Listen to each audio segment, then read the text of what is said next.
ସତ୍ୟକେଳା ପକ୍ଷରୁ ଆପଣଙ୍କୁ ସ୍ୱାଗତ। ସାଧାରଣତନ୍ତ୍ର ଦିବସ 2026 ପାଇଁ ପ୍ରସ୍ତୁତି ବୈଠକ ବାଲେଶ୍ୱର ଜିଲ୍ଲାପାଳଙ୍କ କାର୍ଯ୍ୟାଳୟର ଅଡିଟୋରିୟମରେ 77ତମ ସାଧାରଣତନ୍ତ୍ର ଦିବସ 2026 ପାଳନ ନିମନ୍ତେ ପ୍ରସ୍ତୁତି ବୈଠକ ଅନୁଷ୍ଠିତ ହୋଇଯାଇଛି। ଏହି ସଭାରେ ବାଲେଶ୍ୱର ଜିଲ୍ଲାପାଳ ଶ୍ରୀଯୁକ୍ତ ସୂର୍ଯ୍ୟବଂଶୀ ମୟୂରବିକା ସଭାପତିତ୍ୱ କରିଥିଲେ।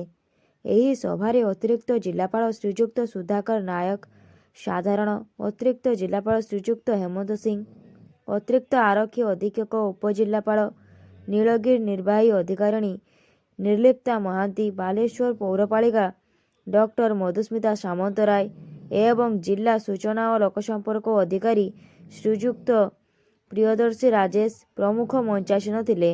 ଜିଲ୍ଲା ସୂଚନା ଓ ଲୋକସମ୍ପର୍କ ଅଧିକାରୀ ପୂର୍ବ ବର୍ଷର ବିବରଣୀ ପାଠ କରିଥିଲେ।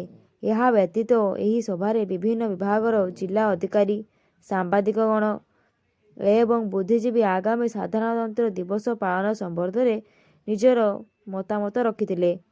ପୂର୍ବ ବର୍ଷ ପରି ଏ ବର୍ଷ ମଧ୍ୟ ସାଧାରଣତନ୍ତ୍ର ଦିବସକୁ ସୁଚାରୁ ରୂପେ ପାଳନ କରାଯିବ ବୋଲି ଏହି ସଭାରେ ନିଷ୍ପତ୍ତି ନିଆଯାଇଥିଲା। ଧନ୍ୟବାଦ।